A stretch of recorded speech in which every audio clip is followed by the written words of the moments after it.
સુરત કાપોદ્રામાં આવેલા પંકજ ડાયમંડ નામના હીરાના કારખાનામાં ઓફિસની શિસ્ત અને પંચિંગનું નિયમન રાખવાનું કહેતા રત્ન કલાકાર અચાનક ઉશ્કેરાઈ ગયો હતો અને તેણે મેનેજર ઉપર હિંસક હુમલો કર્યો હતો।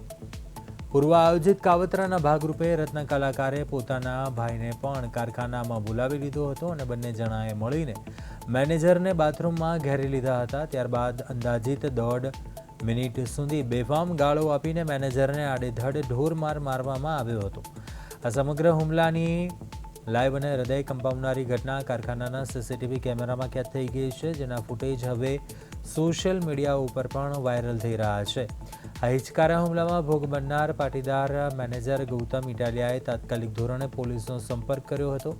મેનેજરની સત્તાવાર ફરિયાદને આધારે કાપોદ્રા પોલીસે હુમલો કરનાર બંને રત્ન કલાકાર ભાઈઓ અંકુશ આલગોતર અને જય આલગોતર વિરુદ્ધ ગંભીર કલમો હેઠળ ગુનો નોંધી તેમની ધરપકડ કરવા માટેના ચક્રો ગતિમાન કર્યા છે। વધુ વિગતો મેળવે સંવાદદાતા અરવિંદ રાઠોડ ફોનલાઈન પર જોડાયા છે। અરવિંદ, જે સીસીટીવી સામે આવ્યા છે, રત્ન કલાકારોએ મેનેજરને માર માર્યું એવું તો શું કારણ હતું અને કયા દિવસે આ ઘટના છે તે બની હતી? હાલ શું કાર્યવાહી થઈ રહી છે? વિડીયો સામે આવ્યા બાદ શું વિગતો?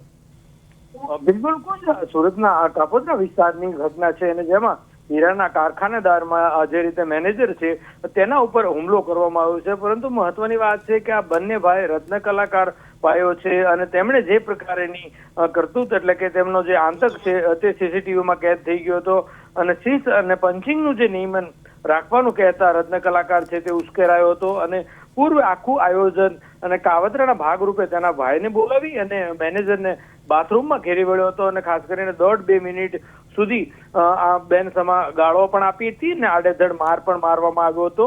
જોકે સમગ્ર ઘટના છે તે સીસીટીવીમાં કેદ થઈ હતી। ત્યારે કાપોદ્રાના પંકજ ડાયમંડ કે જે કારખાનામાં આ બનેલી ઘટનાના જે સીધા દ્રશ્યો કે છે ભોગ મેનેજર ગૌતમ ઇટાલિયાની ફરિયાદ છે તેના દ્વારા ફરિયાદ કરવામાં આવી છે અને ફરિયાદના આધારે કાપોદ્રા પોલીસે વધુ તપાસ હાથ ધરી છે। ત્યારે આ કાપોદ્રામાં જે રીતની આખી ઘટના અને જે રીતે મેનેજરને માર માર્યો છે એટલે પોલીસે અંકુશ આલગોતર અને જય આલગોતર વિરુદ્ધ ગુનો નોંધી અને તેમને જે ધરપકડના ચક્રો ગતિમાન કર્યા છે। પરંતુ આ રીતે સામાન્ય બાબતથી લઈને જે પ્રકારેનું આખું કાવતરું રચી અને આ બંને બંધુએ જે મેનેજર ઉપર જે હિચકારો હુમલો કર્યો છે ત્યારે હવે જોવું રહ્યું કે પોલીસ આ બંને ભાઈઓ રત્ન કલાકાર છે અને તેની વિરુદ્ધ જ્યારે ગુનો દાખલ થઈ ગયો છે ત્યારે ક્યારે તેમની ધરપકડ કરે છે। જી કુંજ। ચોક્કસથી અરવિંદ, આભાર વિગતો જણાવવા બદલ।